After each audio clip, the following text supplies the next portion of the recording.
Hello सभी को जय हिंद, नमस्कार। मैं अरुण सर आप सभी का प्रयास अकेडमी कानपुर में स्वागत करता हूं। आज संविधान का बहुत ही महत्वपूर्ण टॉपिक स्टार्ट होने जा रहा है, जो कि है राज्य के नीति निर्देशक तत्व व मौलिक कर्तव्यों से संबंधित। तो आइए चलते हैं अपने टॉपिक पर और देखते हैं कि जो राज्य के नीति निर्देशक तत्व हैं वह क्या होते हैं, मौलिक कर्तव्य क्या होते हैं। इनकी चर्चा भारतीय संविधान में कहाँ पर किस प्रकार से की गई है और कहाँ से कौन से महत्वपूर्ण प्रश्न बनते हैं, उन सभी महत्वपूर्ण प्रश्नों पर एक विशेष चर्चा करते हैं। तो सबसे पहले देखते हैं कि राज्य के नीति निर्देशक तत्व क्या होते हैं। तो राज्य के नीति निर्देशक तत्व वह हैं जो कार्यपालिका और विधायिका के वे तत्व जिनकी सहायता से मौलिक अधिकारों का प्रयोग किया जाता है, तो ऐसे तत्वों को राज्य के नीति निर्देशक तत्व कहा जाता है। अर्थात कार्यपालिका और विधायिका के वे तत्व जिनकी सहायता से मौलिक अधिकारों का प्रयोग किया जाता है, तो ऐसे तत्वों को राज्य के नीति निर्देशक तत्व कहा जाता है। राज्य के नीति निर्देशक तत्वों को आयरलैंड से लिया गया है। कहा जाता है कि सर्वप्रथम नीति निर्देशक तत्वों की चर्चा आयरलैंड के संविधान में की गई थी और आयरलैंड के संविधान से भारतीय संविधान में नीति निर्देशक तत्वों की चर्चा की गई है। इसके अतिरिक्त अन्य जो देश हैं उन देशों के संविधान में नीति निर्देशक तत्वों की चर्चा नहीं की गई है। नीति निर्देशक जो तत्व हैं इनका उद्देश्य क्या होता है, तो इनका उद्देश्य होता है लोकतंत्रात्मक राज्य की स्थापना करना और ऐसी सुख सुविधाएं प्रदान करना जो अधिकतम जनता के हित में हो तथा सामाजिक, आर्थिक और राजनैतिक न्याय की स्थापना करना, ये इनका मुख्य उद्देश्य होता है। और इसी नीति निर्देशक तत्वों के अंतर्गत ही मौलिक कर्तव्यों को जोड़ा गया है। और मौलिक कर्तव्यों को कहाँ पर किस प्रकार से जोड़ा गया है और कहाँ किस देश से मौलिक कर्तव्यों को लिया गया है, उन सभी पर एक महत्वपूर्ण चर्चा करते हैं। तो आइए चलते हैं अपने टॉपिक पर। तो जैसा कि मैंने बताया कि राज्य के नीति निर्देशक तत्वों को कहाँ से लिया गया है, तो आयरलैंड से लिया गया है। सबसे पहले नीति निर्देशक तत्वों की चर्चा आयरलैंड में की गई थी, अब भारतीय संविधान में भी सम्मिलित किया गया है। राज्य के नीति निर्देशक तत्वों की चर्चा संविधान में कहाँ पर की गई है, तो संविधान के भाग 4 के अंतर्गत राज्य के नीति निर्देशक तत्वों की चर्चा की गई है। और इसके अंतर्गत अनुच्छेद 36 से लेकर के 51 तक, जो 36 से लेकर के 51 तक के अनुच्छेद हैं, इन अनुच्छेदों के अंतर्गत राज्य के नीति निर्देशक तत्वों की चर्चा की गई है। और कहा जाता है राज्य के नीति निर्देशक जो तत्व हैं इनको लागू करने का जो कर्तव्य है वह राज्य सरकारों का है। और जो सरकारें होती हैं वह सरकार ये स्वेच्छा से इन कर्तव्यों को लागू करती है। लेकिन यदि किसी कारणवश सरकार इनको लागू नहीं कर पाती हैं, इनके तत्वों के आधार पर कार्य नहीं कर पाती हैं, तो जो जनता है, जनता इनको बाध्य नहीं कर सकती है। अर्थात सरकार को बाध्य नहीं कर सकती है कि आप राज्य के नीति निर्देशक तत्वों के आधार पर ही हमें सुख और सुविधाएं प्रदान करें। और इनको चुनौती भी नहीं दी जा सकती, अर्थात न्यायालय में राजनीति निर्देशक तत्वों को चुनौती नहीं दी जा सकती है। अर्थात लागू करने के लिए सरकारों को बाध्य नहीं किया जा सकता है। जबकि इसके पहले आपने जब मौलिक अधिकार देखा था तो मौलिक अधिकारों में कहा गया था कि यदि कोई भी सरकार अगर मौलिक अधिकारों के विपरीत कार्य करती है तो उन मौलिक अधिकारों को पाने के लिए या उनके बचाव के लिए न्यायालय में उनके प्रति चुनौती दी जा सकती है। लेकिन राज्य के नीति निर्देशक तत्वों में इनको चुनौती नहीं दी जा सकती, अर्थात न्यायालय में इनके प्रति चुनौती नहीं दी जा सकती है। ये सरकारें स्वेच्छा से लागू करती हैं और इन तत्वों के आधार पर कार्य करती हैं। इसके अतिरिक्त इसी के अंतर्गत मौलिक कर्तव्यों को जोड़ा गया है। मौलिक कर्तव्य क्या होते हैं, तो कहा जाता है भारतीय संविधान की संप्रभुता, एकता, अखंडता को बनाए रखना और समरसता प्रदान करना, यही हम सभी भारतीयों का दायित्व है। और ऐसे दायित्वों को ही मौलिक कर्तव्य कहा जाता है। और मौलिक कर्तव्यों को रूस से लिया गया है, अर्थात रूस के देश के संविधान से मौलिक कर्तव्यों को लिया गया है। और इनको नीति निर्देशक तत्वों के अंतर्गत कहाँ पर जोड़ा गया है, किस संशोधन के द्वारा जोड़ा गया है, यहाँ से भी बहुत ही महत्वपूर्ण प्रकार के प्रश्न बन जाते हैं, तो उन पर भी एक नज़र डालते हैं। तो मौलिक कर्तव्यों को अनुच्छेद 51 का के अंतर्गत जोड़ा गया है, जो कि मौलिक कर्तव्यों को जोड़ा गया है। मौलिक कर्तव्यों को जोड़ा गया है 51 का के अंतर्गत, अर्थात अनुच्छेद 51 का के अंतर्गत। और इसका एक नया भाग तैयार कर दिया गया 4 का, अर्थात संविधान के भाग 4 का के अंतर्गत अनुच्छेद 51 का आता है, जहां पर मौलिक कर्तव्यों को जोड़ा गया है और इनकी चर्चा की जाती है। मौलिक कर्तव्यों को कहां से, किस देश से लिया गया है, तो देश रूस के संविधान से मौलिक कर्तव्यों को लिया गया है और जिन्हें संविधान के भाग 4 का के अंतर्गत 51 का अनुच्छेद के अंतर्गत इसे जोड़ा गया है। कब जोड़ा गया है और किस संशोधन द्वारा जोड़ा गया है, तो 42वें संविधान संशोधन द्वारा 42वें संविधान संशोधन द्वारा 1976 में मौलिक कर्तव्यों को जोड़ा गया है, जो कि परीक्षाओं में कई बार प्रश्न पूछा जा चुका है कि मौलिक कर्तव्यों को किस भाग के अंतर्गत जोड़ा गया है, तो 4 का के अंतर्गत जोड़ा गया है। किस अनुच्छेद के अंतर्गत रखा गया है, तो 51 का के अंतर्गत रखा गया है। किस संविधान संशोधन द्वारा जोड़ा गया है, तो 42वें संविधान संशोधन द्वारा 1976 में इनको जोड़ा गया है। मौलिक कर्तव्यों की संख्या कितनी है, तो वर्तमान में मौलिक कर्तव्यों की संख्या आपकी 11 है और पहले 10 थी, लेकिन वर्तमान में कहा जाता मौलिक कर्तव्यों की संख्या 11 है। बस मौलिक कर्तव्यों से यहीं से प्रश्न बनते हैं। बाकी मौलिक कर्तव्य क्या होते हैं, तो हम सभी भारतीयों का यह दायित्व है कि जो भारतीय संविधान में जो संप्रभुता, एकता, अखंडता है उसको बनाए रखना है। इसके अतिरिक्त जो हमारी सरकारी संपत्तियां हैं उनको सुरक्षित रखना, पर्यावरण को सुरक्षित रखना, ये सभी हमारे मौलिक कर्तव्य होते हैं। उन सभी मौलिक कर्तव्यों की चर्चा की गई है। तो मौलिक कर्तव्यों से यहाँ से इस प्रकार से प्रश्न बनते हैं। अब चलते हैं नीति निर्देशक तत्वों पर एक विशेष चर्चा करते हैं और एक एक अनुच्छेद को देखते हैं, कहाँ से कौन सा अनुच्छेद किस प्रकार का है, उस पर एक विशेष चर्चा करते हैं। तो अनुच्छेद जैसा कि मैंने बताया 36 से शुरू होता है। अनुच्छेद 36 से नीति निर्देशक तत्वों की शुरुआत होती है। तो किस प्रकार से शुरुआत होती है उसको देखते हैं और इन नीति निर्देशक तत्वों का उद्देश्य क्या होता है। अगर उद्देश्य की बात की जाए तो मैंने जैसे कि अभी चर्चा की कि इनका उद्देश्य होता है इन तत्वों का लोकतंत्रात्मक राज्य का निर्माण करना और ऐसी सुख सुविधाएं प्रदान करना जो जनता के अधिकतम हित में हो, ऐसे कार्य करना जो अधिकतम जनता के हित में हो, जो कि सरकार के द्वारा किए जाते हैं।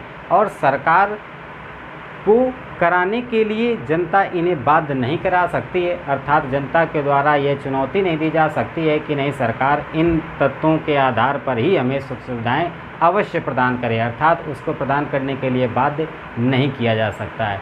और कहा जाता है कि जो जनता है, जनता इन नीति निर्देशक तत्वों की सहायता से जो भी सरकारें जो चुनावी प्रक्रिया से गुजर करके सरकार बन करके आती हैं, उन सरकारों का मूल्यांकन किया जाता है, अर्थात जनता नीति निर्देशक तत्वों के आधार पर सरकारों का मूल्यांकन करती है और देखती है कौन सरकार हमारे हित में अच्छा कार्य करती है और कौन सरकारें कम हित में कार्य करती हैं।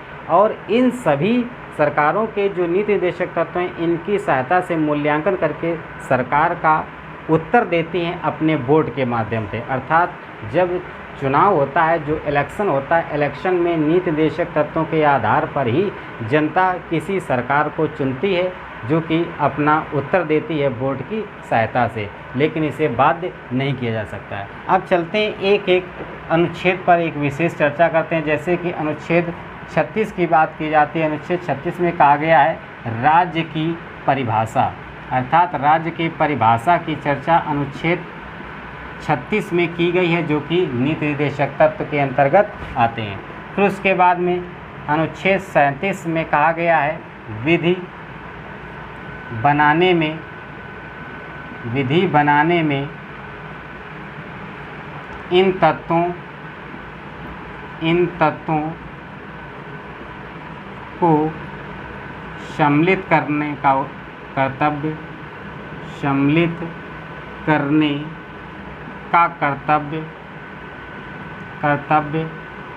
राज्य का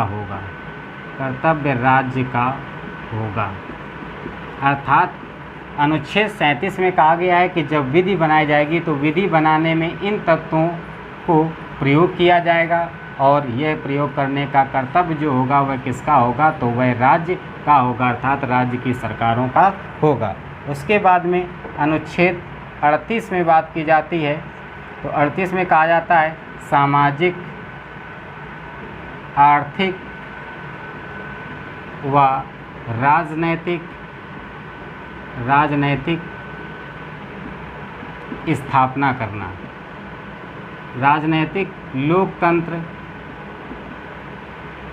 की स्थापना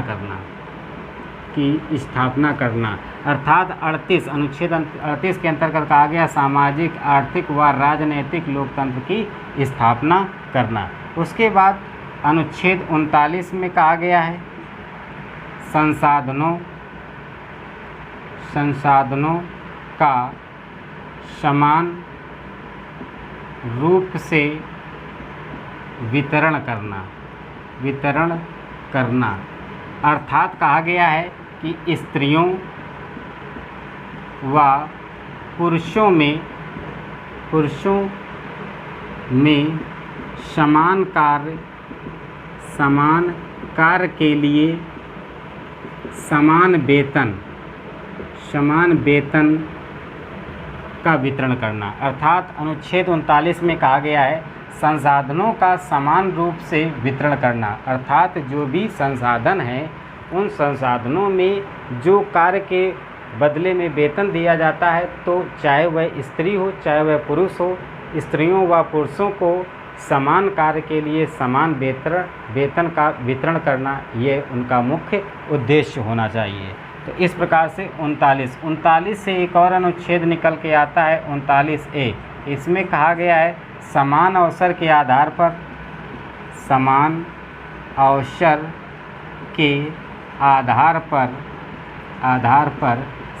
न्याय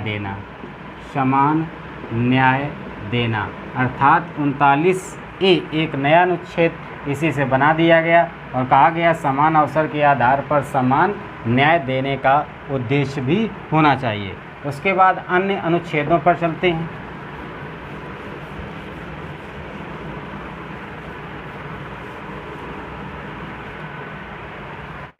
उसके बाद अगला अनुच्छेद है 40। अनुच्छेद 40 में कहा गया है ग्राम पंचायतों की स्थापना करना, अर्थात ग्राम पंचायतों की स्थापना की बात की गई है अनुच्छेद 40 में और कहा गया है कि ग्राम पंचायतों की स्थापना की जाएगी। उसके बाद अनुच्छेद 41, 42 और 43 इनको एक साथ मिलाकर पढ़ते हैं। इसमें कहा गया है कुछ दशा में काम कम करने की स्थिति में न्याय संगत करना, अर्थात कुछ दशा में काम कम करने की स्थिति में उन्हें न्याय संगत, अर्थात कहा जाता है कि जैसे कम करने की दशा जैसे आपका रहता है बुढ़ापा व आर्थिक तंगी होने पर सहायता प्रदान करना, यह कहा गया अनुच्छेद 41 में। अर्थात जो सरकारें होंगी, सरकारों के द्वारा कुछ दशाएं ऐसी आ जाती हैं जैसे वृद्धावस्था, तो वृद्धावस्था में आर्थिक मदद की जाती है। जैसे कि आप जानते हैं पेंशन, वृद्धा पेंशन वगैरह चलती है, तो वह अनुच्छेद 41 के अंतर्गत उन सभी प्रावधानों का वर्णन किया गया है। उसके बाद में जैसे आर्थिक तंगी आ जाती है या किसी प्रकार का कोई अगर विशेष विकट परिस्थिति आती है तो उसमें सरकारें आर्थिक मदद करती हैं, जिसका वर्णन अनुच्छेद 41 में किया गया है। उसके बाद अनुच्छेद 42 में कहा गया है कार्य न्याय संगत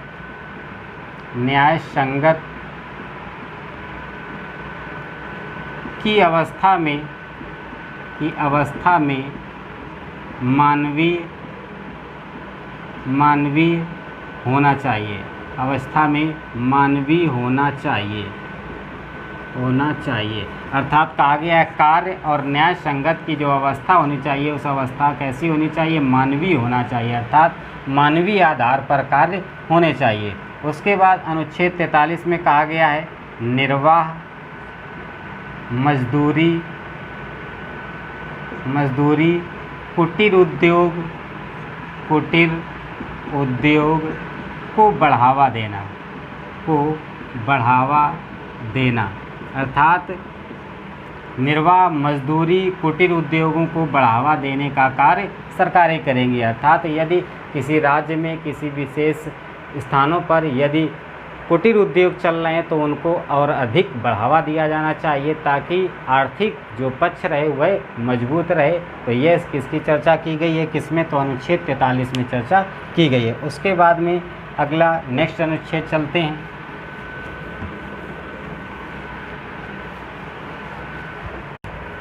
अगला है अनुच्छेद 44, 45 और 46। 44, 45 और 46 की बात करते हैं। 44 में कहा गया है समान नागरिक संहिता की बात की जाती है।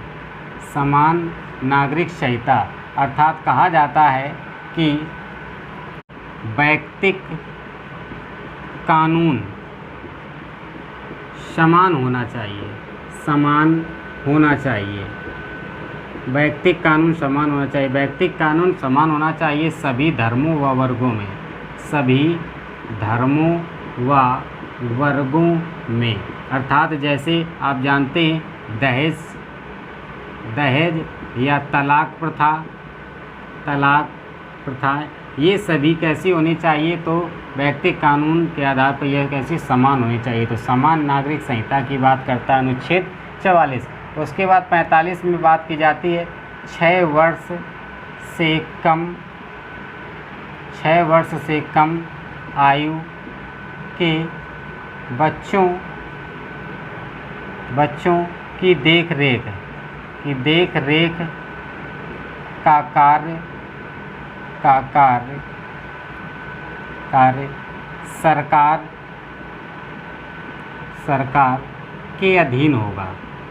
सरकार के अधीन होगा। अर्थात 6 वर्ष आयु से कम आयु के जो बच्चे होते हैं उन बच्चों के देख रेख का जो मुख्य जिम्मेदारी रहेगी वह राज्य सरकारों की रहेगी। इस प्रकार की बात की गई है। उसके बाद अनुच्छेद 46 में चलते हैं। 46 में कहा गया है अनुसूचित जाति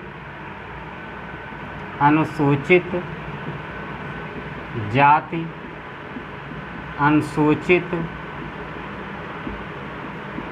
जनजाति के लिए विशेष प्रावधान सरकार का कर्तव्य। ये किसका कर्तव्य रहेगा, तो अनुसूचित जाति और अनुसूचित जनजाति जो होंगी उन अनुसूचित जाति और अनुसूचित जनजाति विशेष जो वर्ग में आते हैं, विशेष वर्ग वाले लोगों के लिए विशेष प्रावधान का वर्णन किया गया है और इसका दायित्व सरकारों का रहेगा। इस प्रकार से अनुच्छेद 44, 45 और 46 होते हैं। फिर उसके बाद आगे अन्य अनुच्छेदों पर चलते हैं।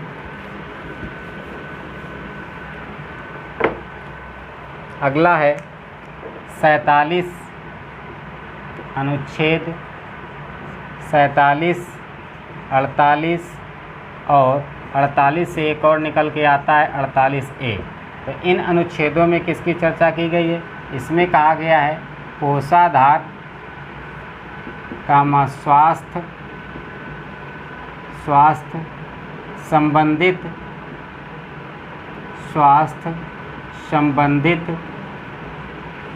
देख रेख का कार्य अर्थात कोषाधार स्वास्थ्य संबंधित जो देख रेख का कार्य करेगी वो अनुच्छेद 47 के अंतर्गत राज्य सरकारों का रहेगा। उसके बाद 48 में कहा गया है कृषि पशुपालन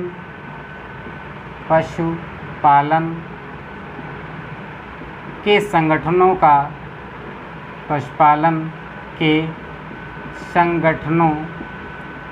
प्रबंधन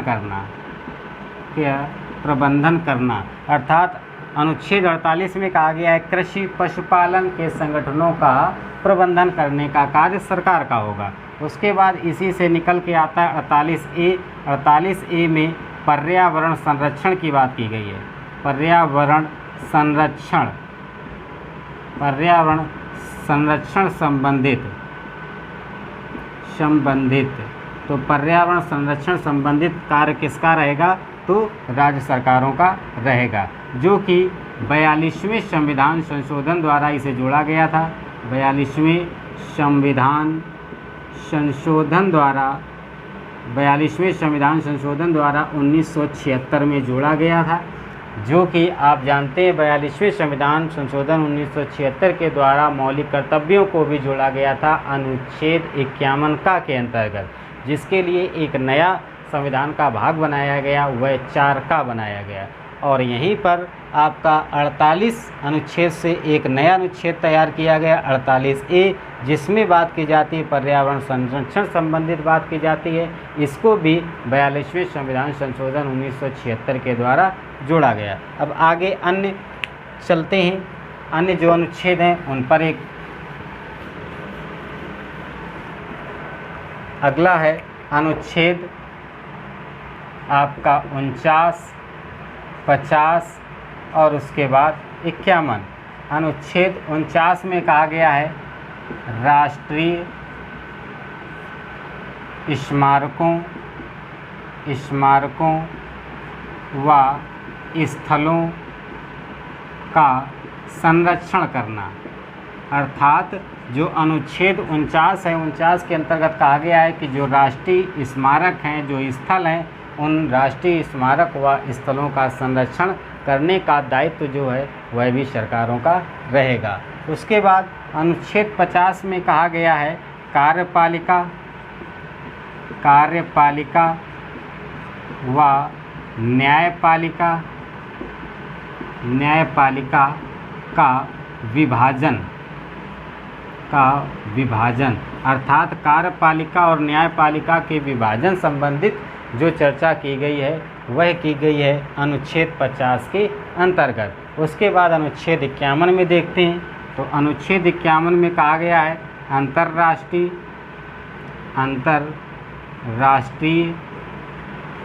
सुरक्षा व शांति बनाना। अर्थात अनुच्छेद 51 के अंतर्गत कहा गया है कि अंतर्राष्ट्रीय सुरक्षा व शांति बनाने का कार्य भी किसका रहेगा? तो सरकारों का रहेगा। तो इस प्रकार से उसके बाद में आपने देखा था कि अनुच्छेद 51 से ही एक निकाल के नया अनुच्छेद बनाया गया 51 का, जिसमें मौलिक कर्तव्यों की चर्चा की गई है। और मौलिक कर्तव्य क्या होते हैं, तो इसके मैंने स्टार्टिंग में भी चर्चा की है कि वे कर्तव्य जो भारतीय संविधान के संप्रभुता, एकता, अखंडता की बात करते हैं, उनका संरक्षण करने के जो दायित्व है वह हम सभी भारतीय जनताओं का है। तो उन सभी अपने दायित्वों को ही मौलिक कर्तव्य कहा गया है, जिनको रूस से लिया गया है। तो इस प्रकार से आपने देखा जितने भी महत्वपूर्ण प्रश्न थे उन सभी महत्वपूर्ण प्रश्नों की मैंने चर्चा की। उम्मीद है आप सभी को बहुत पसंद आया होगा, और आप याद करने के लिए इस वीडियो को 1-2 बार देखेंगे, आपको बहुत अच्छे से तैयार हो जाएगा। इसके अतिरिक्त अन्य विषयों के भी वीडियो आपको प्राप्त हो जाएंगे यदि आप चैनल के प्लेलिस्ट में जाएंगे, और प्लेलिस्ट में जाएंगे तो वहाँ पर प्रत्येक सब्जेक्टों के अलग अलग प्लेलिस्ट बनी हुई है। उन प्लेलिस्ट में जाकर आप उन सभी वीडियो को, सभी टॉपिकों को आप अच्छे से पढ़ सकते हैं। उम्मीद है आप सभी को बहुत पसंद आएंगे, और यदि आपको पसंद आया हो तो आप चैनल से जुड़े रहें और चैनल को सब्सक्राइब कर लें, बेल आइकन बटन दबा दें और लाइक और कमेंट भी कर दिया करें, ताकि हमारा उत्साह और अधिक बढ़ता है। तो इसी प्रकार और अच्छे अच्छे टॉपिक ले करके आते रहेंगे। उम्मीद है आप सभी को पसंद आए।